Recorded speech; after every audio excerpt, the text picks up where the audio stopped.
Hello, my name's Andy Raffel from eTechnics.com and welcome to another video review. Today we're looking at the Compro VideoMate E900F dual tuner TV card. What comes included in the box is a remote control, which admittedly is quite chunky. You also get the driver, CD and software, a copy of ULED DVD Movie Factory, startup guide, FM antenna converter and FM antenna. This is for use when using obviously the FM audio function, which there is a port on the TV card for that. There's a 6-in-1 audio cable. You also get the infrared receiver cable, the power start patch cable, which is for use for plugging into the TV card and being able to use the remote control to turn the computer on and off. You also get a Type I to Type F antenna converter. You also get a low profile bracket. This is for use for switching over onto the card so you can use it in a small form factor case or home theatre PC, and the TV card itself. Sadly, there are a few things missing from this because this was a review sample that another site used before us. The things that are missing are the auxiliary audio cable and the batteries for the remote.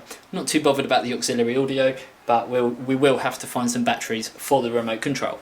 Taking a look at the top of the TV card, we can see that it's actually quite vibrant and quite bright. We can see that it's got the Compro Technology VideoMate logo up here, telling us that it's the Vista E900F. Ignore that it's called Vista, hopefully it'll work with Windows 7, no problem at all. Also tells us VideoMate up there, and we can see the chips fully exposed. We can also see a few connectors, which we have one here and two over here.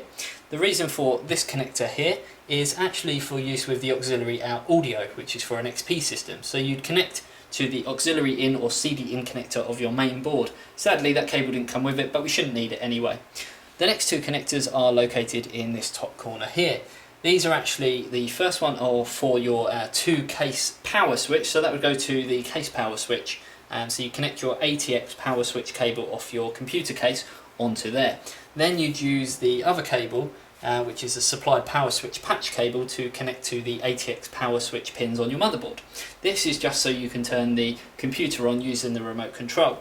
So it's a matter of getting this cable here, which we can see has a labelled header for power switch, and then this bit would plug onto there like so. This of course would then go to your motherboard, and the one from your case would go onto the one next to it. This will allow you to turn the computer on freely using the remote control. The case I'm actually using it with already comes with its own remote control, so I'm actually going to be using the remote control from my Thermaltake DH202 instead of using this setup of using this cable and the remote control supplied. And looking at the underside of the card, we can see it's actually quite a bland and boring brown PCB. It does tell you to unplug the PC power cord for 10 seconds if the computer restarts itself continuously. Then maybe this is a faulting error, something that they've experienced in the past, so it gives you a little bit of troubleshooting actually on the card. You can also see there's various different barcodes on here as well, which may be for use if there are any RMA issues when it comes to actually trying to get some warranty support on this card. As opposed to most TV cards out there on the market which use the PCI bus, this one, as we can see, actually uses PCI-Express. So it's quite nice having various different abilities to connect your TV cards, whether you go out and buy one from Compro or other decent brand makes out there such as Hop, such as their Win TV. You will find that they use various different bus types, so be sure if you are buying this card, obviously it uses a PCI-Express bus, that your motherboard has a PCI-Express slot for it. Taking a look at the back and the actual PCI bracket side of it, we can see that it's quite a large bracket. We can see that it takes up the normal space that you'd expect. If you have got a home theatre PC or a small form factor case, you are going to want to use this bracket. When you actually line this one up, we can see how much space we'd actually save, which is this amount, so it'll take it straight up to the top of the card. So obviously if you are using a small form factor case or a home theatre PC, you are going to want to unscrew this PCI bracket and obviously use the smaller one. Looking at the connections on the back now, we can see that the first one is for the infrared antenna, which is this cable here. This plugs straight into there like so. We have lots of cable to route the cable around and to put the sensor on our desk or somewhere quite freely available for the remote to pick it up. Taking that out, we can see the next one that we have is the 6-in-1 audio, which is this. It can only go in one way, and on there we have various different video connections, S-video and a couple of audio as well. Taking that out and looking at the next one, we can see that the FM antenna that they give you has an RCA type plug, which obviously won't fit into this adapter here. So they do give you this cable converter, which plugs in as a 3.5mm jack, comes off into this and plugs in like that. You can then route this whole lot of cables around so that it's in a prime location to get the best possible signal.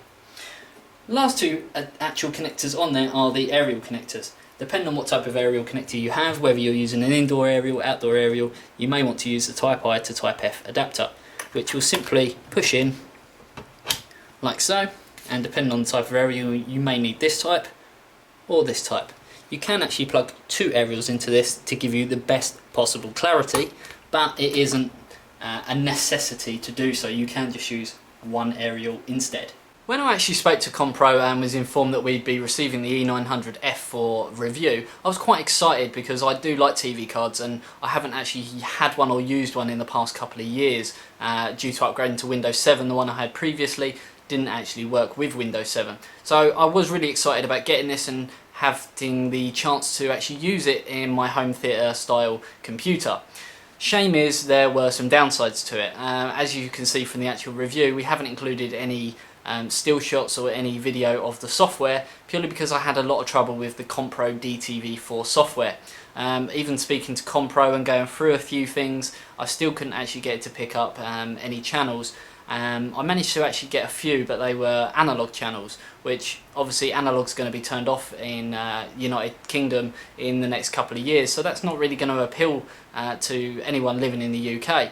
The digital side of things, we did manage to get working with Windows Media Center, but it did actually require two aerials. Compro have since informed me that they are providing an adapter so that you can plug two aerials into one of the sockets, because obviously only by having one of the aerials in, you're only going to be able to watch one program and not record one at the same time, hence the two ports on there, which is quite different. Most TV cards you only need to use one aerial antenna port, whereas with this one you will need to use two or get one of the adapters, which they should be providing with the retail versions of this card.